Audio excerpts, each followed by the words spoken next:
So, in continuing talking about organizing the defense, unifying theories of how to run a country, spirituality, organized religion, ancient ideas of, before any of the currently organized religions, the idea of looking up at the sky and thinking about, who are we? Where do we come from? Like, is this all there is?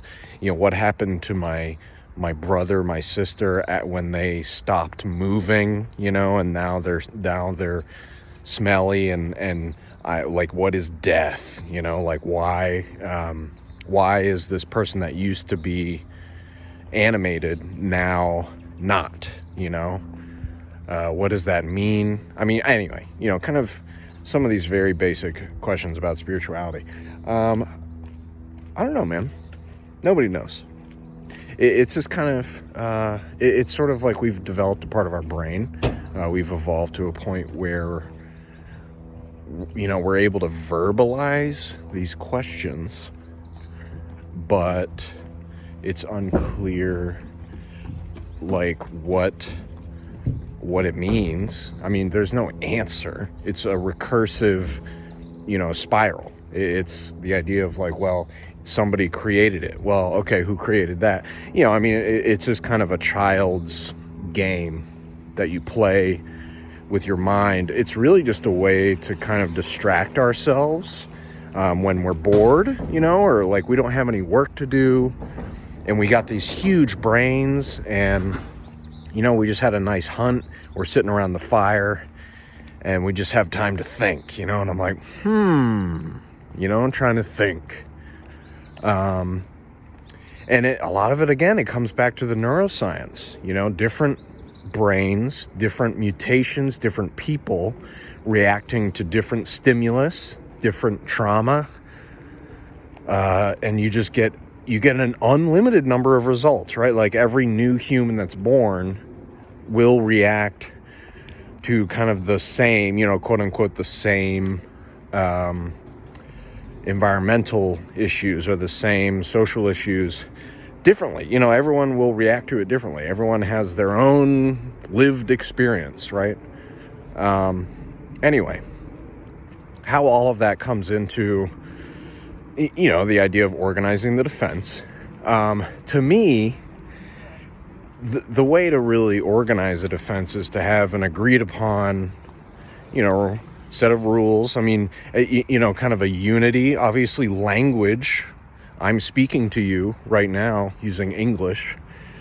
And English, of course, I mean, it really is the best language, ever. Because we have emotional depth to it. There's intellectual depth. We can express a lot of ideas. Mathematics is pretty good too. We can express a lot of ideas with that, but it doesn't really get into the, any of the emotional stuff, and it gets into the spiritual stuff, sure. Mathematics, I would definitely say, helps us kind of reveal some spiritual truths, perhaps, but, there's actually a more unifying language. And I kind of want to just colloquially refer to it as the scientific method. It's kind of a religion, but it's not a religion because it's proven, it's not something you have to have faith in because it's something that you can constantly, reach out. It's like touching your nose. It's like, oh, it's still there. Like, yeah. Like, my hypothesis is that if I move my finger and I touch my nose, it's still there. Yeah. And it's like experiment results, this idea, and you can repeat it, like other people can touch their own nose too. It's like, whoa, okay.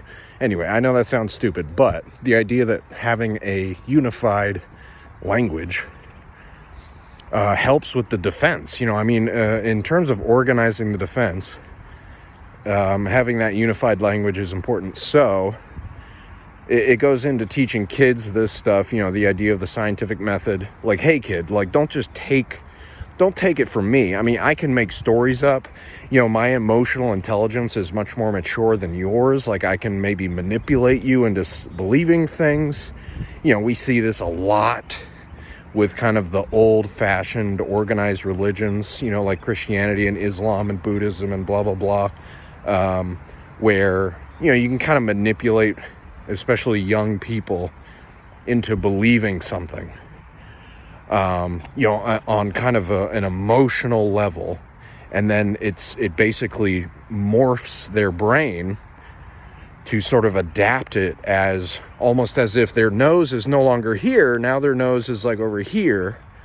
And it's like, all right, everyone touch your nose. And most people go like this, but some people are like, no, the nose is actually over here. And it's like, well, no, dude. And I'm kind of referring to the idea that like maybe the earth is flat. I don't know, maybe the earth is only 6,000 years old. We didn't land on the moon. Vaccines cause autism. You start getting into more complex sort of conspiracy theories. And it's because some people, they've just forgotten, or they were never trained. And that's the thing. They were never trained, or they have, brain damage. They have something that, some sort of neurological experience with an environmental factor, a social factor, just a, traumatic injury, whatever it is. And now they think their nose is over here, and they can't repeat the experiment that most people can agree on.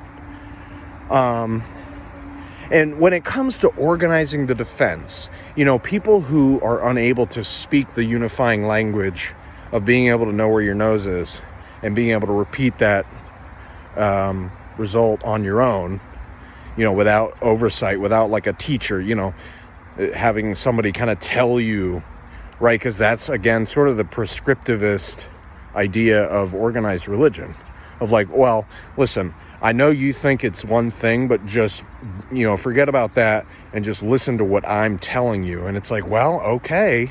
That really takes people's independence away, their individuality, their ability to conduct their own experimentation, because the very basic ideas of kind of the scientific method is that everyone can repeat the same experiments and arrive at the same conclusions. And again, it's just the issue of how the human brain just differs very slightly, and some people don't have hands and therefore can't touch their nose. Some people don't have a nose. Some people don't have eyes, and maybe they don't, I don't know, right? So obviously it's a very slightly flawed experiment from the beginning. And I guess that's kind of my point. But it enters into kind of a spiritual issue of, people who, they stop believing that this stuff is even real anymore. And it's like, well, no, it's real. It's just that we have to factor in some of the issues of, neurological divergence of people who are unable to repeat certain experiments on their own, and therefore, they need help with it, or we just take it a little bit easier on them. We don't require as much from them because, we know that they have a disability or they have an inability to conduct a certain experiment, and therefore they're unable to speak the universal language, the scientific method, or, unable to speak English or unable to do math. We can get more literal with this, but I'm trying to keep it more spiritual, and just kind of the more basic fact of when you start having people who, they start embracing the idea that they can't repeat these experiments, or they just they start really just, I don't know how to describe this in a kind way, but it really comes down to the fact that people start getting lazy. They don't want to try to repeat these, experiments. The idea that the earth, is actually 4 billion years old. It's not 6,000 years old. And that's an experiment that every person can repeat on their own. I should say that the earth is round. The earth is a sphere. It's not flat. But there are people who believe it's flat, even though they are capable of conducting the experiment themselves, of realizing that it is round. Anyway, and when it comes to organizing a defense, it's kind of like standing shoulder to shoulder, right? Like with your soldiers, and you're responding to a threat. It doesn't have to be like nation versus nation. It could be like hurricane relief, like trying to rebuild communities after a hurricane, or just, things like that. I mean, something that just needs response to.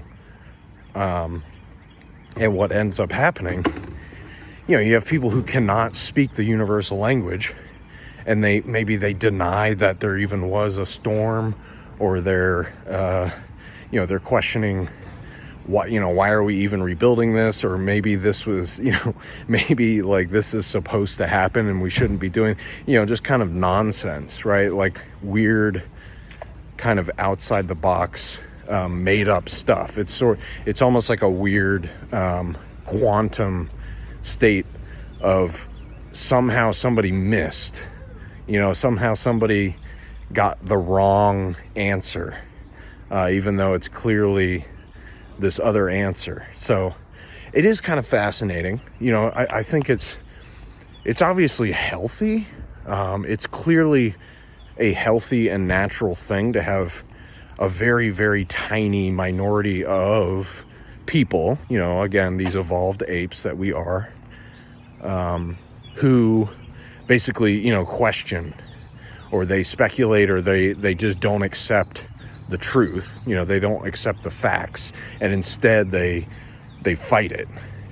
And I think that's a healthy thing, right? Because it's so rare, and it's a very tiny kind of part of our own brains, and we all kind of understand that. It's like, yeah, dude, sometimes I think, what if it's not real, or what if it's not true? But I mean, that's sort of silly to think about, because it would call into question everything else.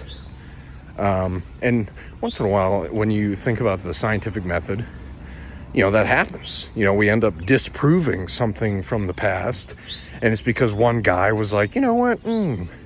But it's so rare, and it takes, obviously, like a huge level of study and intellect, and completely understanding the original issue in all its facets, and then poking holes in it, and that's really what the scientific method is about. It's about having an extremely well-educated, intelligent group, kind of just civilization, who is then able to apply, new ways of thinking to come up with, new results or new experiments, really. I mean, the whole idea is like, wait, I didn't even think of doing, an experiment where instead of touching our nose with this finger, why don't we touch our nose with this finger, And it's like, whoa, that's like, I didn't even think of that. Anyway, that's a very reductive way of thinking about it, but I just want to make that point about the point of organizing a defense is that everyone agrees, and we're still going to do it the way that we know how to do it. And we can start we can start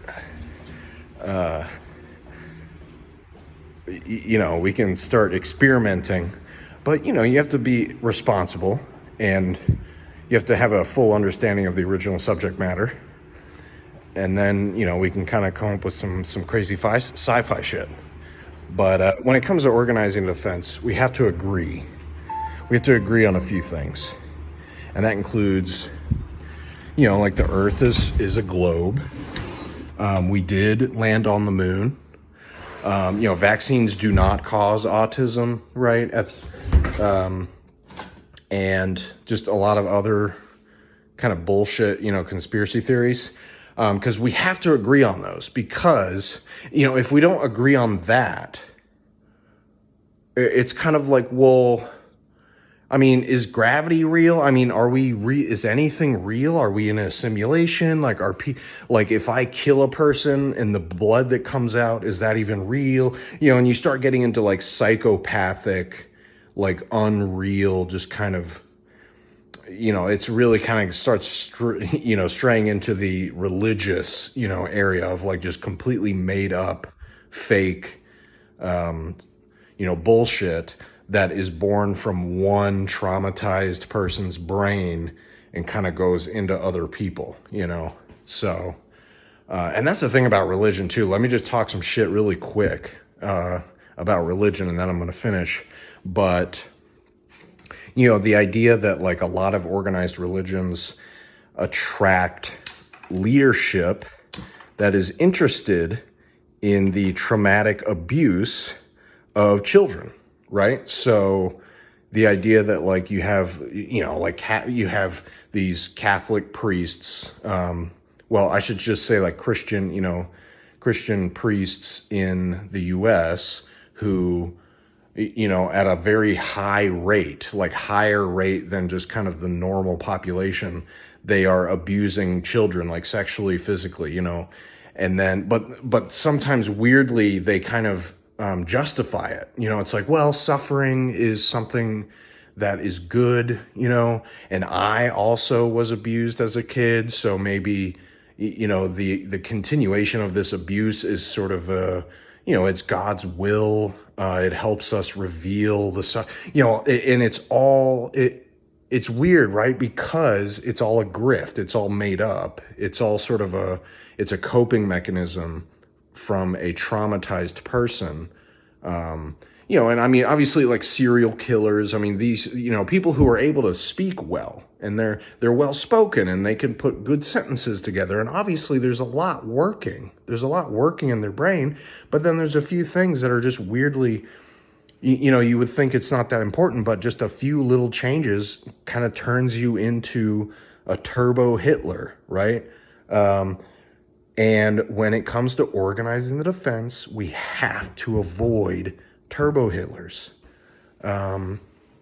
or just Hitlers, you know, I mean, they don't even have to be turbo, right? So anyway, you know, religion is just kind of it's just been kind of a thorn in our side for a long time. We need to kind of start being more serious about adopting the scientific method, you know, and just kind of everyone agreeing on things and knowing that these things are true and being unified in it and like moving forward as a unit, you know. And then somebody, you know, one smart person just kind of is like, oh guys, I figured out a new experiment and I figured out, you know, we can land on the moon now, you know, like, because I kind of understood something new, you know, kind of things that we just haven't thought about before. And it's like, oh, that actually makes so much sense because I am able to repeat the results that you got. Even though I'm like, you know, I am a completely different person. I have a totally different brain than you do. And yet I can repeat the results that you're getting. So I think that's really fascinating. And maybe, you know, maybe this is real. Like we actually did land on the moon and like we actually can like really accomplish fucking amazing things. Like it's actually kind of exciting. I don't know why we support archaic religious institutions that love to rape kids. Like why do we do that rather than just kind of becoming like scientifically enlightened and just kind of enjoying, I don't know, enjoying life, like just enjoy ourselves. I've already talked about a lot of this stuff, but, you know, just teach your kids to read and write, you know, make sure they have some nice food to eat and, you know, just enjoy ourselves. Yeah, I mean, I don't know, man. You guys get it. You know what I'm talking about.